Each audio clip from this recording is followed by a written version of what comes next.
Saturday morning, May 1. Getting around really late, trying to do a little, getting ready to do some pasture spraying. I could have sprayed all day yesterday, except I had other things going and couldn't. And I did a little spot spraying around some stuff, and I'm going to do some more of that. I'm on my way to go check cows.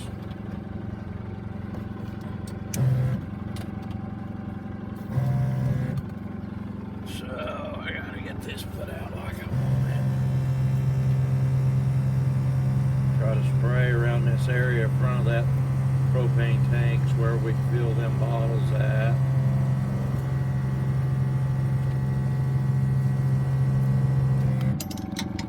I'm actually just on my way to count cows. Some of this I don't really have to worry about because it just doesn't grow. But I hate it when the weeds grow up around my tanks and stuff. This is interesting to say the least. And once in a while we have to come out here to this. So I'm going to spray around it really good. Sprayed it last year and killed that sprout growing up there. And I think, just for kicks and giggles,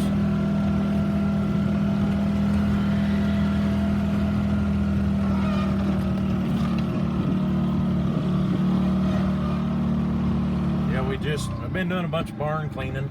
Got my shop cleaned out some, and this baler is the one that my dad bought, 79. It's been sitting in my barn for over 15 years, or no, over 10 years. And I just was trying to get some more room in the barn. I'm going to change some things around here in the pretty near future.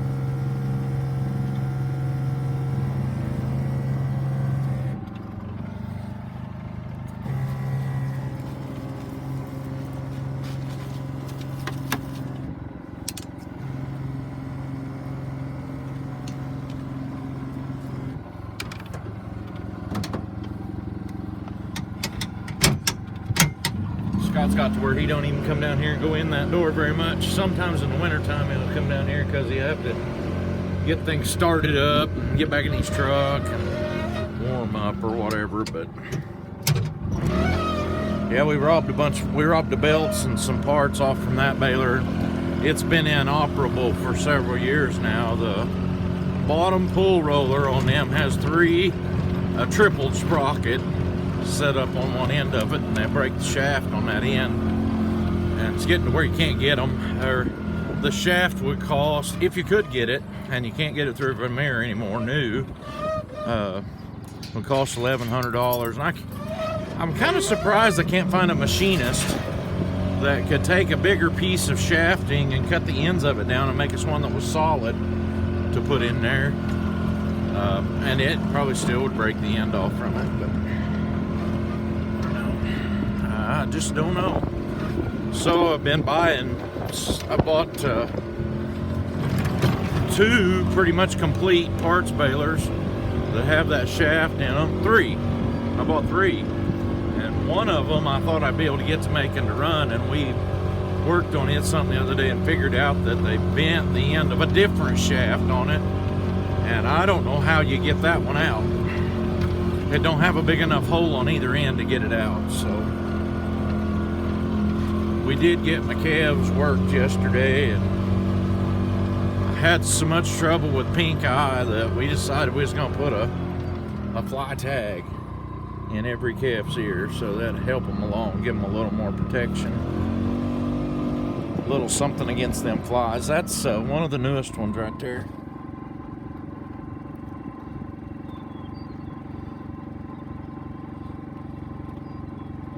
It's got to be a heifer.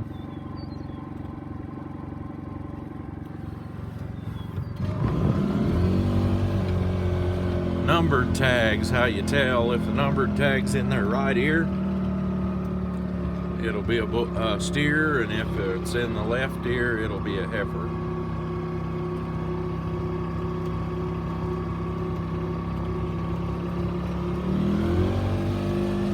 And we just banded them. We didn't cut them with a knife or nothing. Just put a band on them and let that do its thing. It's worked out really good for us the last several years. And it's easier. I don't know if it's easier on the calf, but it's easier on us. And it doesn't seem to bother them at all.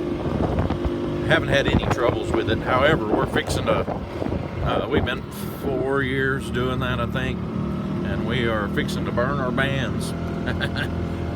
Buy some new ones. You don't want to let them get old to where they don't do what they're supposed to, and then you have worse troubles. And we got our bulls turned out yesterday.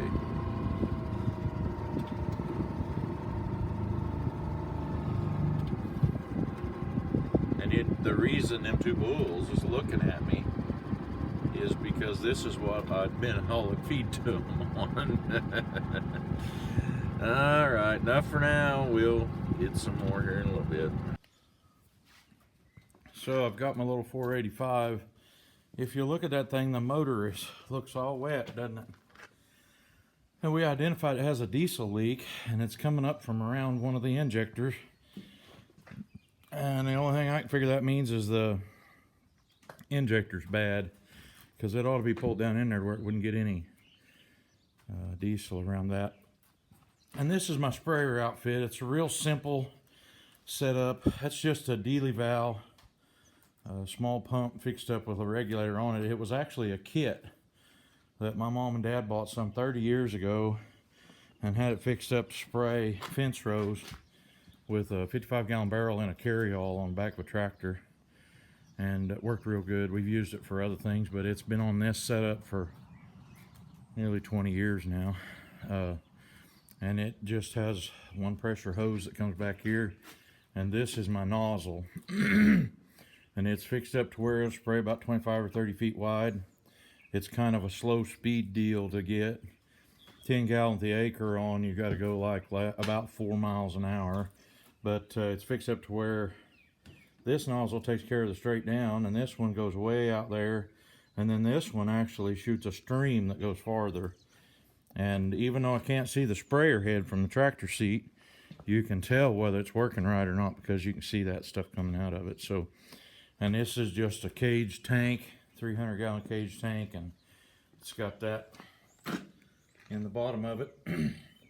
Had to drill a hole in the top of it for the hose to go back in. And so I can fill that up and put my chemical in it and cover about 25 acres or 30 acres, something like that. No boom, so you don't have to worry about getting around trees. But what I'm fixing on it right now, and you can tell I've made this little wagon. The tires come off a gravity wagon that we took the box off from or something years ago. Yeah, they come off the gravity wagon that is one of my feed storage boxes. And we was junking somewhere, cleaning something up for a neighbor, and they had a whole bunch of brand new stub axles, and I had some of this 2x6 rectangular tubing, and we just made the little cart that it's on, and man, it works good. And I broke the hitch that we'd put on it, and so I junked a New Holland mower and had that hitch on it, and that wound up being the size of a piece that was left, so we welded it on there. It's just been one of those things that's kind of a project in progress, and you can see my gauge on that does not work at all. But doesn't matter, you can't see it from the tractor seat anyway. You can pretty well figure out if you're putting too much pressure onto it or not enough. But the pump needs to run almost PTO speed. But here's what I've got. I had this piece of angle iron bolted onto that pump right there. And the chain broke off from both ends of it. So I'm gonna, and it was a lighter chain, but I've got some of this gate chain. If I can find the end of it. Right there it is. I'm gonna get me a couple pieces of it and weld onto that so that I can loop it around the drawbar or something. And I think that's all I need to fix on this. And then of course I put water in it and make sure my nozzle and everything's working. But I've got that to do, and I've told my dad I would get him to, or help him get his tractor and sprayer ready, and his tractor's been sitting over here in the barn. Ever since I built the fence out along the road, I borrowed his tractor and a little 3-point bush hog to mow my fence line between the posts. And so I got to get it out here in a little bit, drive it down there and help him get the bush hog set off, and then come back, and he's got his sprayer in my barn over there. And I don't know if anybody else knows it. These tanks, these cage tanks, are really, really light plastic, and those ones that are on most sprayers are heavier plastic. Some of the plastic in them does not have UV inhibitors, and they age really badly out in the sun. So, but anyway, I'll get started on this, and maybe I'll clip it when we get done. I did get it fixed. I like to hook those up to the top link pin. That way all you got to do to get her plumb loose is pull the top link pin. I think spinning that away is what it's going to do. And I got some water running in it. See, it's got some in it. And I got my hose back here loose. I always like to take that hose loose first time around.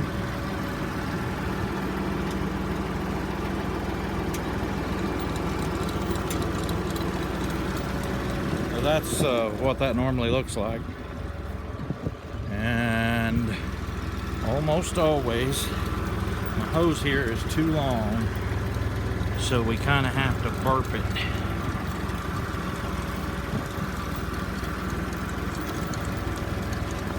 And I believe we've got water.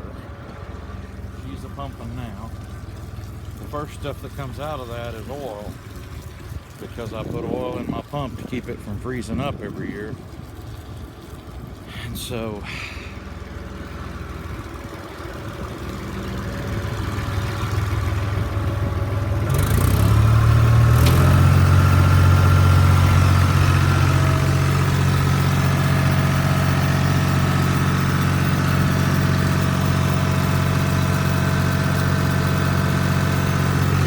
I may have to look at that coupler.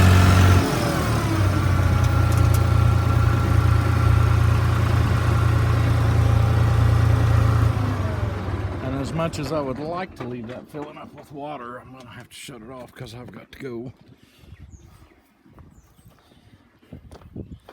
That'll be all right. I know we got, it'll pump now anyway, so I'm gonna go see if I can take Dad's bush hog to him.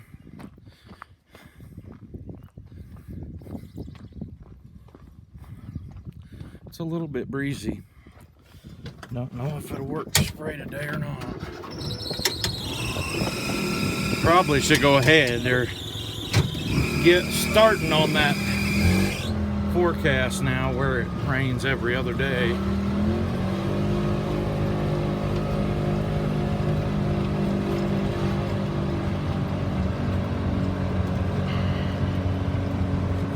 A bunch of this equipment's going to get moved out of this building. I am about to start a project where I'm going to have cattle in part of this building. We got to get this old 50/50 started to where we can drive him down the road.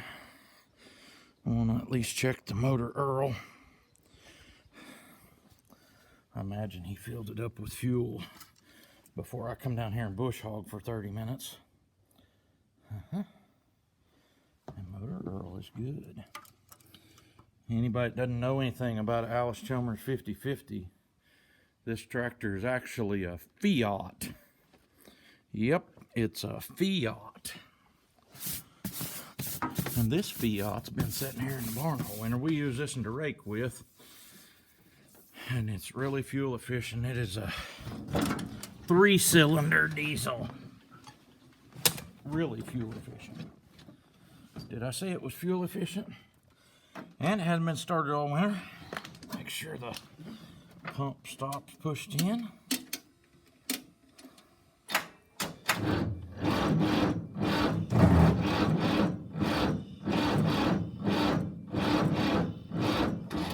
Ain't gonna do it. I'm gonna go get Nita to pull me and see if we can get her started. Well, I don't know if you can see it much here. Got the sprayer running. Somebody's gonna tell me, oh, don't get out that far. It's it hadn't been running very long. Even with the wind blowing from this direction, it's getting out here quite a little ways.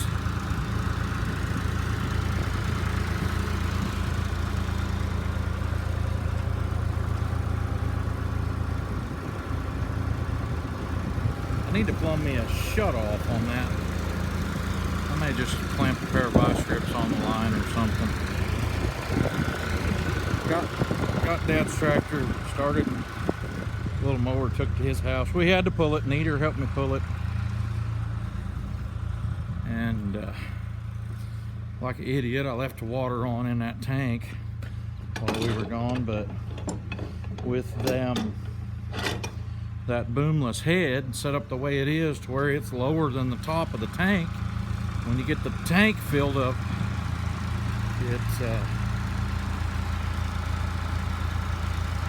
it's not high enough that it won't keep it from leaking out. So it leaks out all over until it gets down below that. But I don't believe I'm going to today. I'm going to just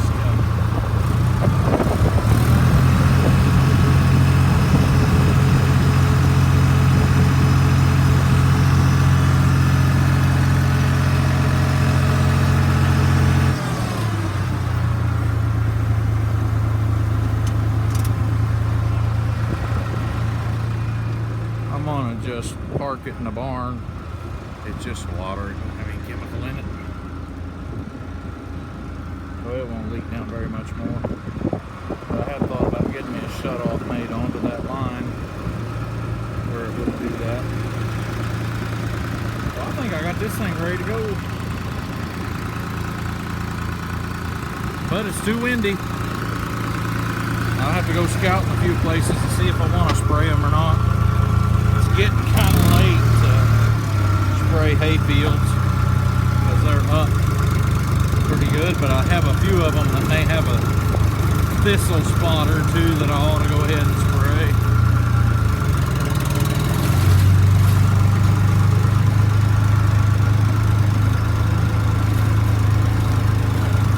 Let's go for a little tractor ride. Here's one not everybody's probably ever seen.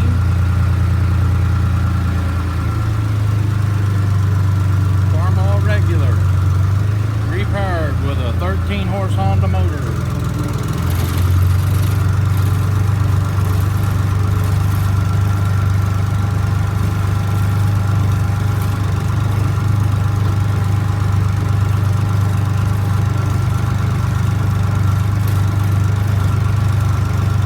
Go down here where I can make a little circle.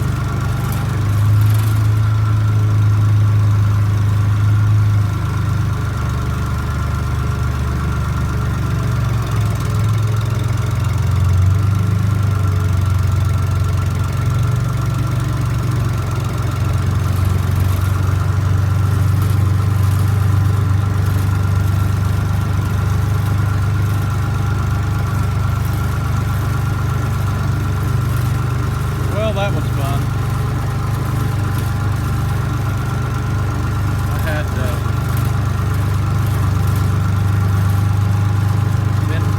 Coder and I have been doing some cleaning in this shop, and I'm really happy with the way it's looking. We're getting to where we might be just about to where we could put stuff from that other building over here as we use it, or get a chance to get it to start and move. I've got whole set of belts off of one baler there that I need to put on another baler. Both of my Vermeer round balers need some work. We figured out the one of the ones that was sitting here I thought we'd be able to make run, and it's not ever going to be a runner. So I guess we'll leave you with that for now, and